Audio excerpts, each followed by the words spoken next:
اسی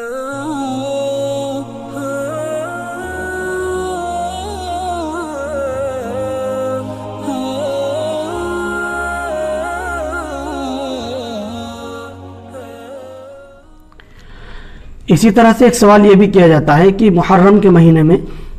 شادی کی جائے یا نہ کی جائے۔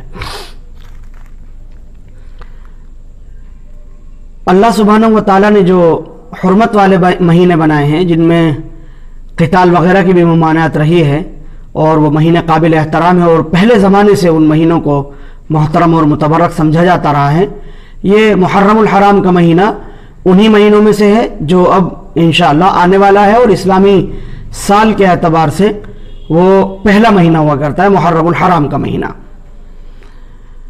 اللہ کے نبی صلی اللہ علیہ وسلم سے صحابہ کرام، تابعین، تبع تابعین اور تمام فقہا، محدثین، علماء امت میں سے کسی کے یہاں کہیں بھی یہ بات نہیں ملتی ہے کہ محرم کے مہینے میں شادی نکاح اور بیاہ نہ کیا جائے، اس کی ممانعت کہیں پر بھی نہیں ملتی ہے۔ تمام کے تمام علماء کے یہاں کم از کم سکوت ہے اس سلسلے میں، کسی کے یہاں بھی ممانعت نہیں ہے کہ اس مہینے میں نکاح نہیں کرنا چاہیے، شادی نہیں کرنی چاہیے۔ نکاح ایک مباح عمل ہے، اللہ سبحانہ و تعالیٰ نے 12 مہینے بنائے ہیں سال کے، تو تمام سال اللہ کے بنائے ہوئے ہیں، دن اللہ کے بنائے ہوئے ہیں، راتیں اللہ کی بنائی ہوئی ہیں، جب چاہیں جس وقت چاہیں اس مباح عمل کو کیا جا سکتا ہے، نکاح کو کیا جا سکتا ہے۔ کسی بھی دن یا کسی بھی مہینے کو منحوس سمجھنا یا یہ سمجھنا کہ اس دن نکاح کرنا درست نہیں ہے، مناسب نہیں ہے، یہ بالکل غیر مناسب بات ہے۔ اس کا اسلامی شریعت میں کسی بھی طرح کی کہیں بھی کوئی سند موجود نہیں ہے، بلکہ کبھی بھی نکاح کیا جا سکتا ہے، کسی بھی دن کیا جا سکتا ہے، کسی بھی وقت کیا جا سکتا ہے، تمام کے تمام اوقات نکاح کرنے کے لیے درست و مباح ہیں۔ البتہ یہ بات سمجھ میں آتی ہے کہ یہ جو بات آئی ہے کہ محرم کے مہینے میں شادی نہ کی جائے، محرم کے مہینے میں نکاح نہ کیا جائے، رخصتی محرم کے مہینے میں نہ کی جائے، یہ ایسا معلوم ہوتا ہے کہ حضرت امام حسین رضی اللہ تعالیٰ عنہ کی جو شہادت ہوئی ہے اس مہینے میں، بعض لوگ یہ سمجھتے ہیں کہ یہ غم و اندوہ کا مہینہ ہے، اس لیے اس کے اندر شادی نہ کی جائے، جبکہ بالکل غلط تصور ہے۔ کتنے صحابہ کرام رضی اللہ عنہ مجمعین ایسے ہیں جن کی شہادت ہوئی ہے،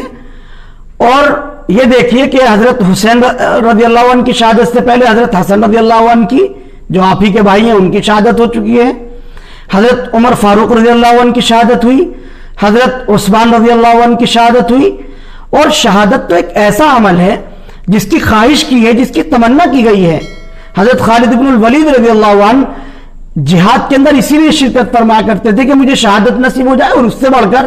اللہ کے نبی حضرت محمد صلی اللہ علیہ وسلم تمنا کیا کرتے تھے، عرض فرمایا کرتے تھے، دعائیں مانگا کرتے تھے کہ اللہ میں تیری راہ میں شہید ہو جاؤں، اس کی دعا کیا کرتے تھے آپ علیہ الصلوۃ والسلام۔ تو کسی بڑی شخصیت کا شہید ہو جانا کسی خاص مہینے میں یا کسی خاص دن، وہ منحوس کیسے ہو سکتا ہے؟ یہ عقل میں آنے والی بھی بات نہیں ہے،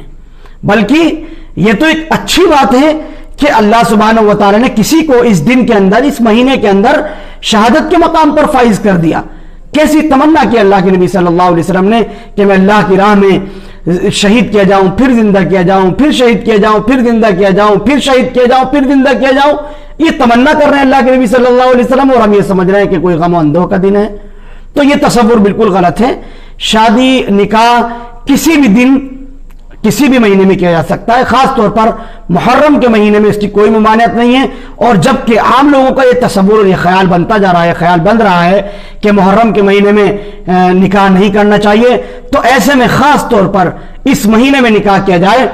تاکہ ایک سنت، ایک عمل ایسا زندہ ہو جائے جس عمل کو اس لیے متروک کیا گیا ہے، اس لیے چھوڑ دیا گیا ہے، ترک کیا گیا ہے کہ اس کو لوگ منحوس سمجھ رہے ہیں۔ اس لیے کوشش کرنی چاہیے کہ اس مہینے میں نکاح کیے جائیں، اور خاص طور پر اگر کسی کے ہاں نکاح کی تاریخیں رکھی جا رہی ہیں اور ان میں یہ دن آ رہا ہے، اس مہینے کے ایام آ رہے ہیں، تو اس میں یقیناً کسی بھی طرح سے آگے پیچھے تاریخوں کو نہیں کرنا چاہیے، بلکہ محرم کے مہینے میں نکاح کر لینا چاہیے۔ کسی بھی اعتبار سے محرم کے مہینے میں نکاح کرنے میں، رخصتی کرنے میں کسی طرح کی شریعت اسلامیہ میں کوئی ممانعت نہیں ہے، بلکہ مباح عمل ہے جس کو محرم کے مہینے میں کرنے میں کسی طرح کی کوئی قباحت نہیں ہونی چاہیے، اور نہ ہمارے ذہنوں میں اس طرح کا کوئی تصور اور خیال ہونا چاہیے۔